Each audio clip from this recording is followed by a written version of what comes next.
impulsive, irritable, excessively self-centered, endowed with an imagination of unprecedented vileness, bigoted to the extreme, yet an atheist. This, in short, is my identity. Kill me or accept me as I am, for I will never change. These words belong to the Marquis de Sade, 1740 to 1814, known today through the term sadism, which denotes the derivation of pleasure from the suffering of others. I want to discuss the Marquis de Sade. Let me begin with a disclaimer. On a philosophy channel where most viewers are young, examining a figure who glorifies immorality and violence might seem irresponsible. Yet morality, immorality, evil, and violence are no less troubling than ideological debates or the breaking of taboos, and all are philosophical concerns. In my view, they raise vital questions about why we should live morally. This is especially pressing for atheists. If you do not believe in God, how do you justify a good life, adherence to ethical values, or the establishment of moral principles? Extreme cases like de Sade's force us to confront these issues.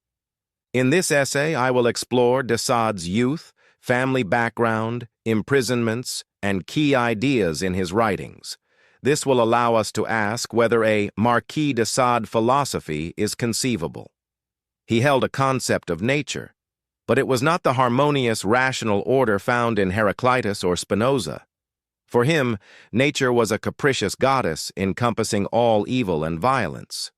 Alphonse François de Sade opposed the excesses of the French Revolution, including the death penalty, while simultaneously urging revolutionaries to challenge traditional sexual morality.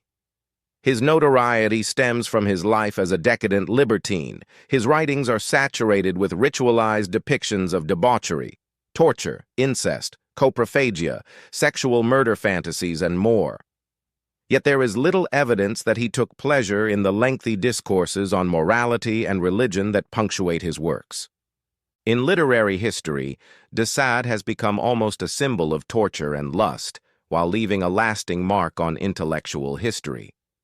Simone de Beauvoir, Adorno, and Horkheimer wrote critical studies of him, not to endorse him, but to provoke reconsideration of the relations between reason, morality, and nature. Every one of his texts mounts a sustained critique of social norms, morality, and authority. For this reason, his works were repeatedly censored and fiercely condemned throughout history. De Sade came from a noble French family, tracing its lineage to the 12th century. Acutely aware of his aristocratic heritage, he maintained an unyielding sense of dominance. In his writings, he reflects, through his mother, he was related to the highest social strata. Through his father to the most exclusive circles born amid the opulence and recklessness of Paris, he believed nature and fate had conspired to shower him with gifts. The world, he concluded, must obey his whims. Satisfaction required only the indulgence of caprice. In the autumn of 1763, he was imprisoned for whipping prostitutes, charged with disgraceful debauchery, and confined to a 14th-century castle outside Paris. A major scandal soon followed.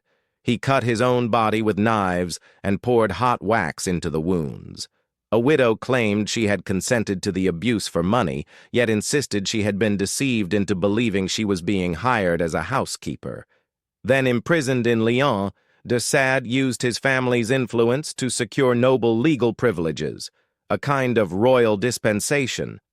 After 6 further months, he was released on condition that he not reside in Paris. For the next 4 years, he lived a relatively quiet life in his own chateau with his wife. But another scandal led to a death sentence. In June 1772, to organize a libertine gathering, he traveled to Marseille with his servant. During the event, the servant allegedly whipped 4 girls, sexually assaulted them, and offered aphrodisiac-laced sweets. The girls either refused or consumed small amounts. One woman, however, ingested a large quantity and fell gravely ill. Warrants were issued. Charged with poisoning, sexual assault, and sodomy, de Sade and his servant fled while others were executed.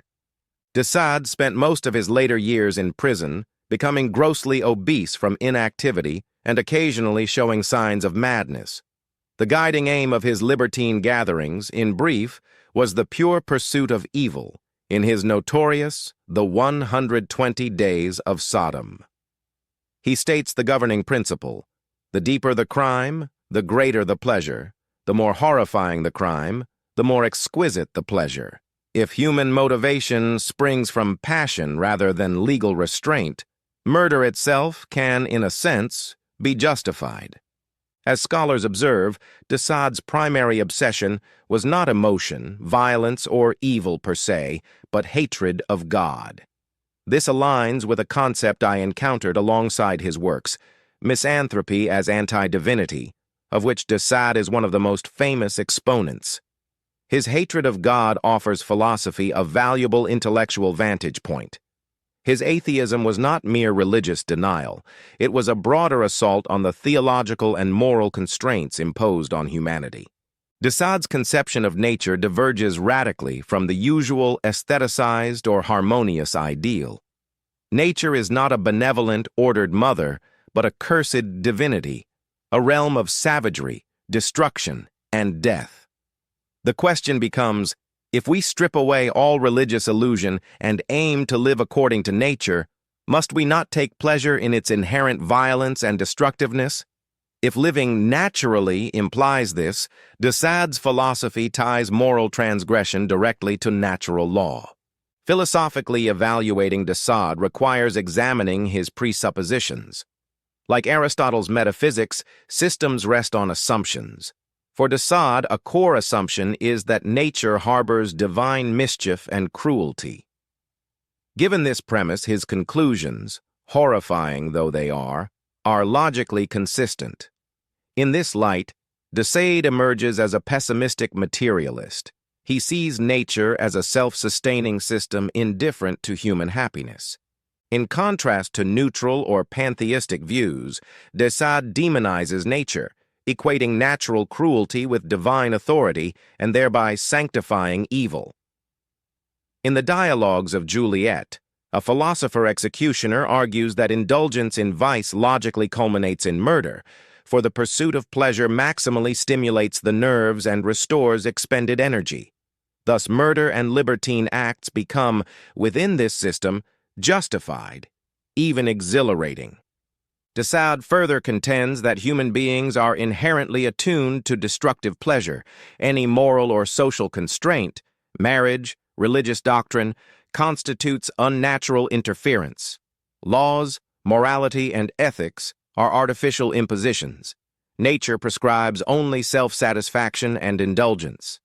This leads to his famous naturalistic fallacy, the assumption that what is natural is automatically good. In truth, natural impulses may be violent, selfish, or morally repugnant. The ethical challenge is to reconcile instinct with principle. De Sade's work compels a distinction between an artist's personal transgressions and the intellectual or literary value of their writings. History shows that philosophers may hold morally repugnant views. Defending slavery, female subjugation, or racial hierarchies without invalidating their contributions to thought, changing presuppositions, can yield new interpretations of ideas and ethical systems. Ultimately, de Sade forces us to interrogate the foundations of morality, ethics, and human nature. If we alter our assumptions about nature, pleasure, and morality, we can rethink the traditional boundaries between good and evil, law and transgression, and their relation to philosophical inquiry. His works confront us with uncomfortable truths about desire, power, and the human condition. Thank you for reading. Stay curious, and I'll see you in the next piece.